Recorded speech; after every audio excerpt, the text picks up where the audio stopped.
А во преостанатите минути ќе зборуваме за тоа како да си го зачуваме менталното здравје во свет полн кој што е со лоши вести.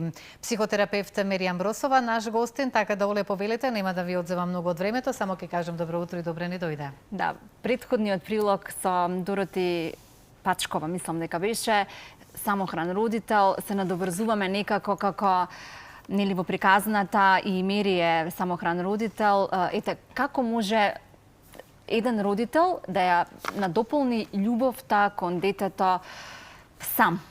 Има ли шанси? Многу е, например, тешко, но и секако треба да сме свесни кога ние треба да го представуваме машкиот пол, а кога женскиот пол. И оној стрес кога ти си едноставно сам и свена, например, тебе не смеш ни да си, например, болен, треба да, например, направиш план, како и финансиски, така и за, например, одмори, за, например, чување деца и школа на вистина кој не го прошол, например, тоа не може да се долови колку е тоа исцрпувачки, но се поголем број на жени, значи, се свесни и имаат, например, капацитет да го пројдат тоа и не им е срам да, например, кажат Мери, како ти се, например, справи или, например, да, например, отидат на сеанса, да се почувствуваат барем тој саат-два безбедно, кога терапевтот ќе го ослуша, разбере, ќе му даде простор и да, например, плаче и ќе го поддржи, за да едноставно потоа продолжи со својата поддршка во семејството. Така. Многу лоши вести има обкружување, нели, околу нас. Како да се справиме и како да се го зачуваме менталното здравје, како да го поддржиме и денешното одбележување на денот за себе љубење, за да можеме да шириме љубов, мора прво себе си да се сакаме и почитуваме. Како да се справиме во свет со толку лоши вести во денешно време? Да, значи, посекако треба да сме информирани, да пратиме што се случува, но секој човек во одреден период има свој капацитет колку може ја да например издржам да гледам што се случува. Нашиот, например, мозок секоја информација ја, например, доживува како да му е овде сега. Значи, он не прави разлика дали е тоа негде во друга држава, дали било или не. Тој сега го чита тоа и се чувствува како сега јас сум безбеден или не. И он има сега порив да чита уште повеќе, за да се почувствува безбеден. Дали се решило тоа, значи не. Но сега колку он повеќе чита, значи толку он повеќе е понебезбеден. Затоа, значи, ние секогаш треба да имаме, например, колку читаме, например, кога ќе станеме на бајле, прво да испиеме кафе, направиме нешто за себе, па видиме што се случува, затвориме и продолжиме со животот наш. Пред спиење исто да не читаме, исто така да не чувствуваме вина, ние да сме среќни. Например, ако му се случува, например, некаде нешто, ние да немаме вина, да сме негде среќни, да се забавуваме. Исто така да го чувствуваме телото. Значи, дали имаме срцебиење, дали се препотуваме. Ако се случува тоа, буквално треба да ги ставиме двете ноза, значи да се почувствуваме безбедно. Да, значи двете нозе на земја и да видиме три предмети кои што ни се допаѓаат, да слушнеме два звука различни и да допреме нешто тука.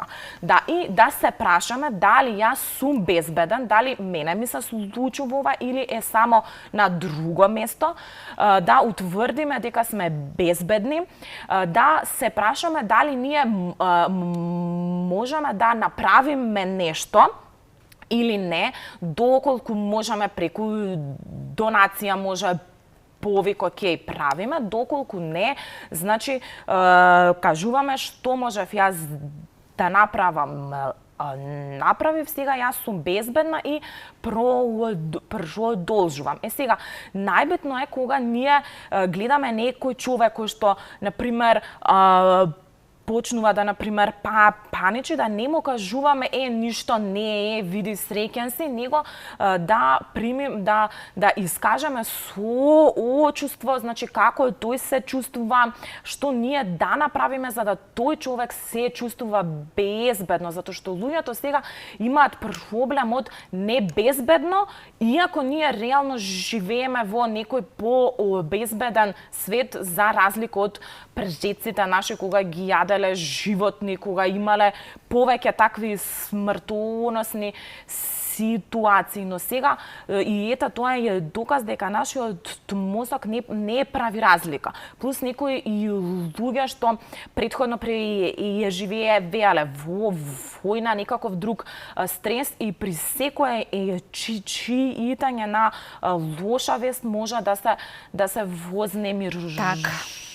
Јас како што знаете доаѓам од Украина со војната, тој еден месец, значи бев како цело време читав што се дешава вака, така и на крај сватив или јас ќе престанам, значи мојата енергија ќе си ја насочам на проекти, учење, значи развој, да поддржам нели жени или ќе ја сливам на некои информации кои што ништо не можам да направам. Значи тешко ми е, но јас не можам да го променам тоа, но избирам да влијам на она што јас можам да правам. Сега постои една терминологија, doom scrolling. Да, doom scrolling, каде што човекот постојано скрола и бара лоша вест да прочита. Да, како да тоа му е храна за да ништо надополни. Зошто го правиме тоа? Затоа што тој не се чувствува безбеден, за да се чувствува безбеден, бара дали е светот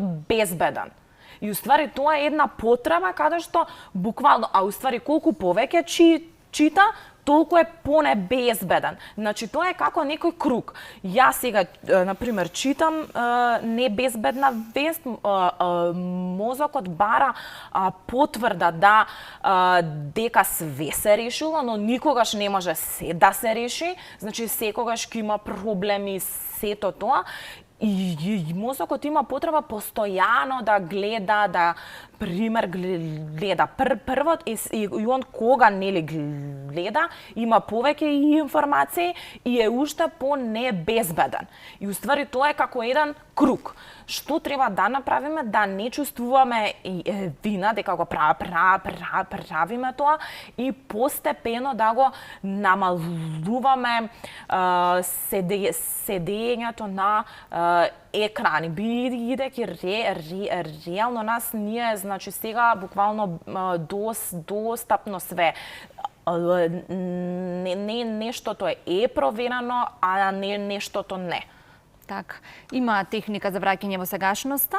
Да, Како? Значи најлесно е, значи да сме ние на под, да го чувствуваме подот, да гледаме например може да кажете 3 црвени предмети барам или 3 предмети што ми се допаѓаат, слушаме звуци, например може да се птици, може еве например звук на например камера или некое друго дишење, бранови и предмети што например еве ова е нели како намештај, ова е стакло, значи да мозокот да му дадеме нешто да правиме. Исто така и кај клиенти гледам дека многу добро оди и множење по 3, значи 3 по 3 по 3 по 3, значи му даваш работа на мозокот да прави нешто, да освен да нели скрола и да е Така, јас паника. постојано и кога возам, си ги собирам бројките од регистрациите, си давам таква интересно, некоја задача на мозокот,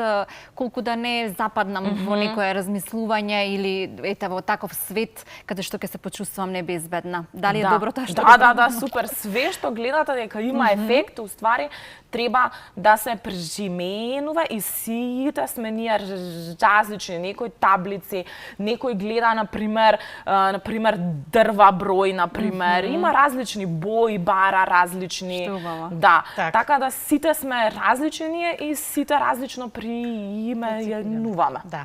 Многу ви благодарам. Корисен разговор, посакувам убав ден